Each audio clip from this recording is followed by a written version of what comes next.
Hai Indonesia, bertemu lagi dengan saya Ray dalam channel Gap Indonesia.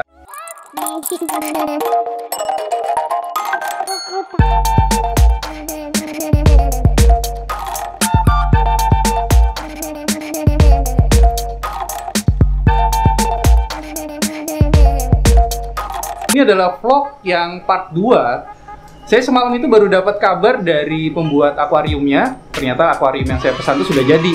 Dan hari ini jam setengah 4 sore. Jadi seharusnya tadi saya berangkat pagi ya, tapi karena ada meeting itu saya hampir terlambat. Jadi saya tidak sempat untuk ngeset kamera. Jadi saya masih pakai kemeja, tetap tanpa jaket dan tanpa lensa karena ini adalah segmen vlog. Dan kita akan melanjutkan untuk pembuatan rak ini. Jadi hari ini saya akan datang ke orang pembuat akuariumnya untuk melihat akuarium yang saya pesan. Nanti di sana akan saya review dari mulai ukurannya, terus kemudian ada banyak-banyak ruangnya, cara pembuatannya. Nanti kita akan langsung ngomong dengan si pembuat tanknya. Moto kelanjutannya, ikuti saya terus, maju terus, Indonesia.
Kita sudah sampai di lokasi, sekarang kita langsung menuju untuk lihat akuariumnya. Sebenarnya toko ikannya ini, cuma kita pesan akuariumnya itu ada di sebelah sana. Mungkin kita bisa copot masker dulu ya, kita akan langsung ke tempatnya, kita cari pembuatnya. Oke, jadi ini adalah akuariumnya, kita bikin 3 sesuai dengan subnya kemarin yang kalian lihat itu ada 3 biji, ini 1, 2, dan 3. Saya akan jelaskan dulu untuk ukurannya, mungkin bisa dilihat dari atasnya. Jadi kita punya 2 ruang sebenarnya, ini ada ruang 1, yang secara fungsi adalah ini untuk pembuangan air, dan yang di sini itu nanti tempat ikannya. Jadi depannya itu di sana, jadi depannya. Terus di sini kita punya untuk semi under gravel. Di sini untuk semi under gravelnya. Jadi di sini nanti ada bebatuannya. Terus kemudian ada lubang-lubang nih. Kalau kalian mau tahu, lubang-lubang ini adalah untuk sistem pembuangan air. Jadi ntar untuk kalau kita ganti air, kita mau kuras sebagian atau seluruhnya, kita tinggal buka keran yang ada di bawah sini. Nah, kemudian yang mau saya jelaskan yang karena agak beda nih dari sistem-sistem yang mungkin kalian pernah tahu, ini adalah updatean dari rak modern yang pernah ada. Jadi fungsi dari lubang kecil ini itu untuk melakukan pembuangan air dari bagian atas. Jadi kalau kalian tahu tuh ada pakan-pakan sisa atau mungkin ada seperti minyak-minyak bekas pelet, dia bisa terbuang lewat sini dan langsung masuk ke ruangan yang ada di belakang ini. Jadi setiap tank ini nyambung ke ruangan belakang, baru kemudian dia akan nyambung ke paralon lagi untuk pembuangan terakhir. Nah, jadi sekilas seperti itu. Nah, mungkin kita akan bahas ukurannya. Nah, sekarang kita akan mulai untuk mengukur nih. Kan kalian kemarin baru saya ceritakan ya untuk ukurannya. Jadi untuk ukuran akuariumnya ini adalah lebarnya. Ini belakang, ini depan. Kita bisa lihat dia ada di ukuran 50 cm. Jadi untuk lebarnya itu 50 cm. Kemudian panjang keseluruhannya coba. Panjang keseluruhannya adalah 120. Dan kemudian kalau kita lihat per shaftnya ini ada 1, 2, 3, 4, 5 shaft. Per shaftnya itu 25 cm. Ini 20, ini 5, terus kemudian sampai di sini. Oh, agak selisih kayaknya ya. 20. Kok 25 ya? Harusnya enggak ya? 24 nih ya, kalau kita ambil tengahnya 24. Ini juga ke sini harusnya 24. Benar nggak sih Mas? 24 dikali 5 tuh 120. Iya, Bener ya? iya. Kok bisa nih? Ya, itulah seperti itu. Kemudian tingginya itu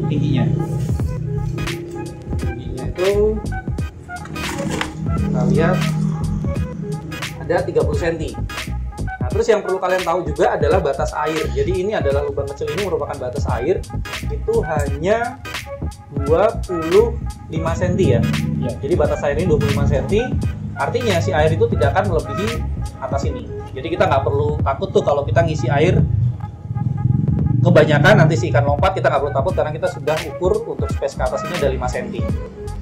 Terus untuk tinggi ini pembatas under gravel-nya yang ini aja. Nah, pembatas under gravel ini 10-12 cm. Jadi memang saya bikin 12 cm. Terus ukuran ruang belakang ini, kalau kalian mungkin pengen tahu, ruang belakang ini adalah 10 cm. Cuma ini bebas sih, nanti kalian mau berekspresi untuk berapa sentinya bebas. Nah, saya mau jelasin dulu untuk kaca hitam dan kaca bening. Jadi kalau kalian lihat nih ada yang namanya ribbon ya Mas ya? Nah, ini namanya kaca ribbon. Jadi kalau kalian pengen ikan kalian terlihat lebih bagus secara warna, itu adalah kasih background hitam dan dasar hitam. Jadi semakin banyak, boleh kanan kirinya itu juga hitam, atau kalau ini kan saya kemarin salah ini sebenarnya habis ini juga pakai hitam, tapi karena sudah terlanjur pakai bening nggak masalah. Nanti keunggulannya kita bisa lihat ikan itu dari samping.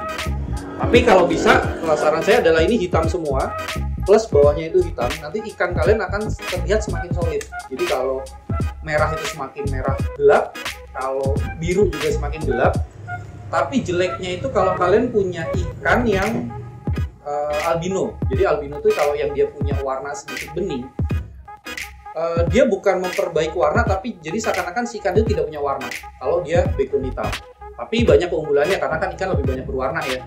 Karena untuk full platinum juga dia akan terlihat lebih putih kalau ini dikasih background hitam, walaupun nanti ada kesan gelapnya. Nah, ini karena kita pesennya 3, jadi ini sudah jadi 3. Berapa Mas total? Tahu nggak harganya? Nggak tahu ya? Oke, soal harganya nanti mungkin kita akan update. Kalau saya udah tahu harganya, tapi mungkin nanti biar kalian sendiri yang dengar dari pembuatnya, berapakah harga akuarium ini. Cukup sampai di sini, mungkin kita akan lanjut lagi setelah akuarium ini sampai di rumah saya. Tapi sebelumnya mungkin kita akan perlu, yang pernah saya janjikan kemarin tuh di depan ya, kita akan kasih spon ati. Nah ini nih, kebetulan ada spon ati di sini.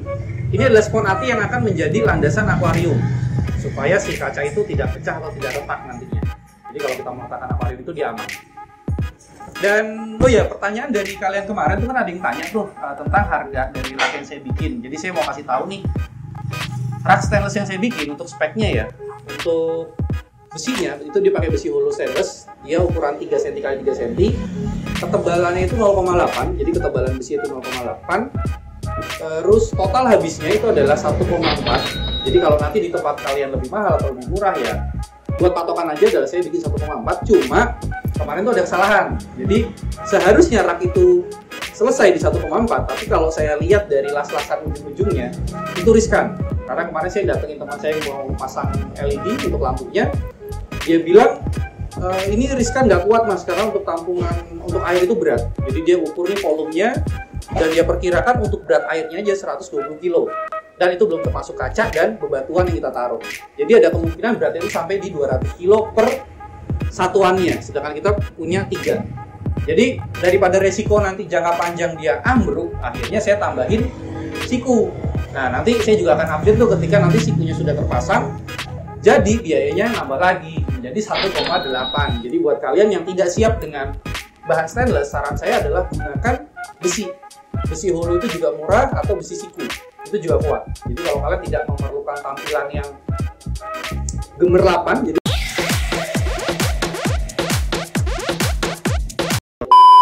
seperti Sultan, kalian tidak perlu pasang yang stainless, cukup yang besi saja. Sampai di sini vlog kita hari ini, kita akan lanjut ke part berikutnya. Maju terus Indonesia. Nah, sekarang kita akan ketemu dengan seorang pemilik dari yang saya kemarin tadi bikin akuarium ya. Jadi kita akan tanya berapa sih harga akuarium yang saya bikin. Kalau tadi kalian sudah tahu ukurannya, sekarang kita akan tanya harganya. Langsung aja, orangnya ada di dalam. Itu dia yang punya akuarium dengan Mas siapa ini? Sunarwo. Oh, Sunarwo aslinya, bukan Asun. Oh, jadi saya salah nih. Saya pikir namanya Koh Asun tadinya, tapi ternyata Sunarwo. Jangan so iya deh. Ya. Nah, ini saya mau tanya nih, untuk biaya akuarium yang kemarin tuh ya, yang saya bikin kan ada 3 set.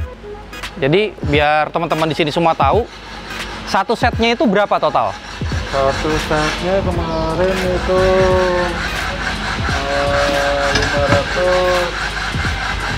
530 ya.